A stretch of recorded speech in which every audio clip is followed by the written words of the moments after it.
Existem várias maneiras de discutir a existência de Deus em filosofia, de formular teorias sobre a existência de Deus, ou você pode ser um teísta, ou um ateu, ou um agnóstico de repente. E no caso do ateísmo, geralmente quando se ataca a existência de Deus, é uma propriedade, uma característica específica de Deus, ou mais de uma das características essenciais de Deus que se coloca em questão. Se você já viu o vídeo sobre as características de Deus, o conceito de Deus, você sabe quais são elas, e se você não viu, a gente vai deixar o link aqui na descrição para que você possa assistir e saber quais são essas características. Uma delas, que nós vamos falar no vídeo de hoje, é a característica da onibenevolência, ou de Deus ser todo bondoso. Basicamente, o que os ateus colocam em questão é a bondade de Deus diante da existência de vários males no mundo. Então nós vamos mostrar basicamente quais são os tipos de males existentes no mundo, qual é a relação que eles têm com a liberdade humana, ou melhor dizendo, com o livre-arbítrio, e como que um desses tipos de males, um tipo específico de mal existente no mundo, permanece como um desafio para os teístas, ou seja, para aquelas pessoas que defendem a existência de Deus.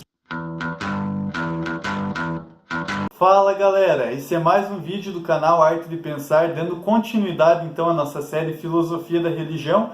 Você já deve ter se perguntado aí, poxa, mas se Deus é o Criador e Ele é bom, então como que pode isso? Porque Ele também criou o mal? Porque existe mal no mundo, existe muita maldade, existe muita destruição, existem muitos acontecimentos catastróficos. Você já se perguntou isso?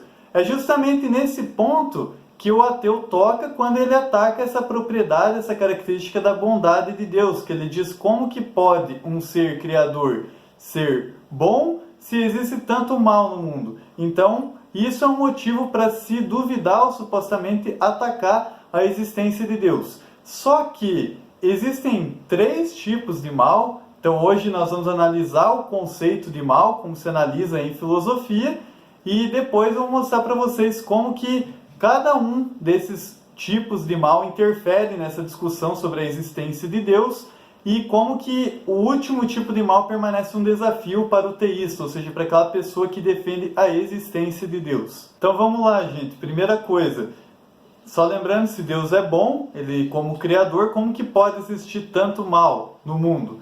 E o filósofo patrístico chamado Santo Agostinho, ele fez uma distinção que nós usamos para compreender o conceito de mal. O primeiro tipo de mal é o mal metafísico. O que significa mal metafísico? É aquele mal que é por natureza do ser humano. Por quê? É como se fosse uma carência natural como criatura, porque Deus é bom, Deus é o Criador, Ele é perfeito, e como Criador Ele não poderia ter criado uma coisa perfeita como Ele, senão Ele teria criado uma cópia dele mesmo. Então quando Ele cria as coisas, Ele cria coisas que têm graus de perfeição inferiores a Ele mesmo. E só Ele é perfeito, então o ser humano, como criatura, tem esse mal natural de ser imperfeito, de poder cometer erros, de ser falível. Então esse é o mal no nível metafísico. E só uma coisa, gente, esse tipo de mal, o mal metafísico, não interfere na bondade de Deus. Aí existe o mal moral, que é o mal que vem da ação humana. E aí que está um ponto interessante para o teísta objetar o ateu quando o ateu ataca a bondade de Deus por males como guerras, ou genocídios, ou pedofilia, ou estupro, más ações que as pessoas cometem umas com as outras. Por quê?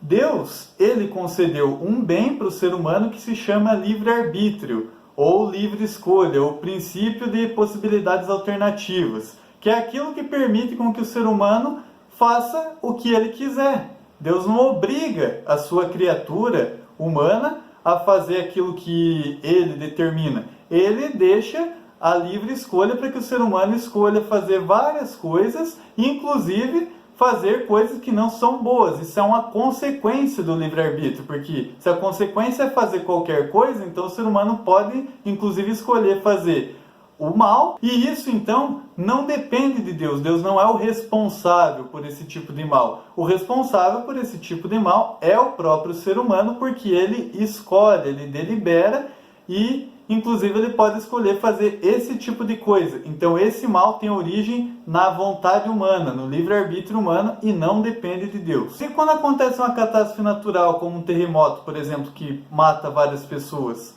ou um tsunami que mata várias pessoas, ou acontece de uma pessoa nascer com algum tipo de deficiência, alguma doença que vai prejudicá-la a vida inteira. A pessoa não escolhe isso. Ela não escolhe nascer com a doença, ela não escolhe estar num lugar onde vai acontecer um terremoto, onde acontece um tsunami.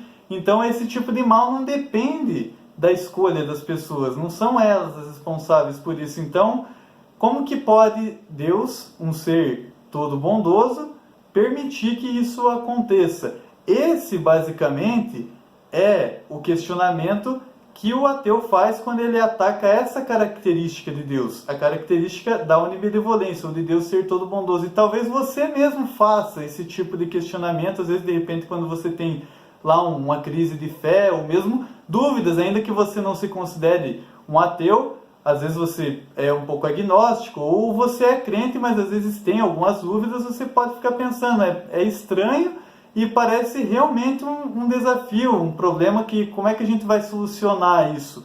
Então só lembrando, gente, são 3 tipos de mal: mal metafísico, ou seja, Deus é perfeito e a sua criatura não é, então ela pode cometer erros, ela pode se enganar às vezes e cometer coisas que ela não deveria cometer. Mal moral, que depende da escolha humana, então o ser humano é o responsável pelo mal moral. E aquele que é o grande desafio para o teísta, ou para aquele que defende a existência de Deus, que é o mal natural, ou o mal físico, no caso das catástrofes naturais. Como que pode acontecer de pessoas morrerem em decorrência de terremotos, de tsunami, ou mesmo ter doenças naturalmente, sendo que Deus, criador do universo e controlador do universo, é bom? E se ele é bom, como que ele pode permitir acontecer essas coisas? Se você consegue pensar numa objeção para esse argumento, coloque a sua descrição aí nos comentários. Nos próximos vídeos nós vamos trazer outros argumentos, tanto a favor da existência de Deus quanto a favor da não existência, como a gente já vem fazendo nessa série Filosofia da Religião. E é isso aí, gente. Curtam o nosso vídeo, se inscrevam no canal e vejam as nossas referências.